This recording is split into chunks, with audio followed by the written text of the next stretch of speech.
পরিস্থিতি একেবারে ভিন্ন।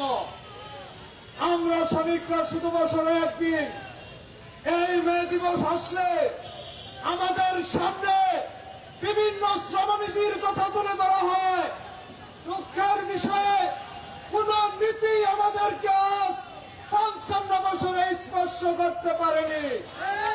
প্রিয় দেশবাসী, আপনারা যারা এখানে উপস্থিত রয়েছেন, আপনারা দেখেছেন ১৯৭১ সালে ২৫শে মার্চ বারবার পাকিস্তানি বাহিনী এই ঢাকা ইউনিভার্সিটির ভিতরে যতগুলো রিক্সা চালক ছিল সবাইকে নির্বিচারে হত্যা করেছে।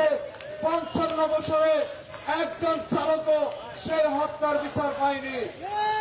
আমরা ২৪-এ আর একটি বিকল্প দেখতে পাচ্ছি।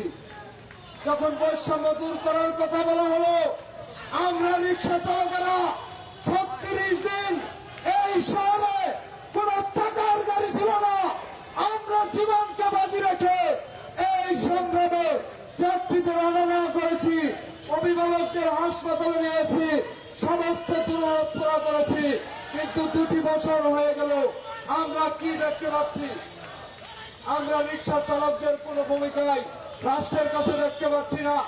আজকে এই মে দিবস উপলক্ষে আমি এই সমস্ত শ্রমিক শক্তির সমস্ত নেতাকর্মীর সামনে বলতে চাই, আমরা রিক্সা চালকেরা বৈষম্যের শিকার হচ্ছি, আমাদেরকে বৈষম্যের হাত থেকে বাঁচা। প্রিয় উপস্থিতি, আমি আর আমার আলোচনা দীর্ঘ করতে চাই না। এখানে আমার আলোচনা আজকে এখানে শেষ করছি।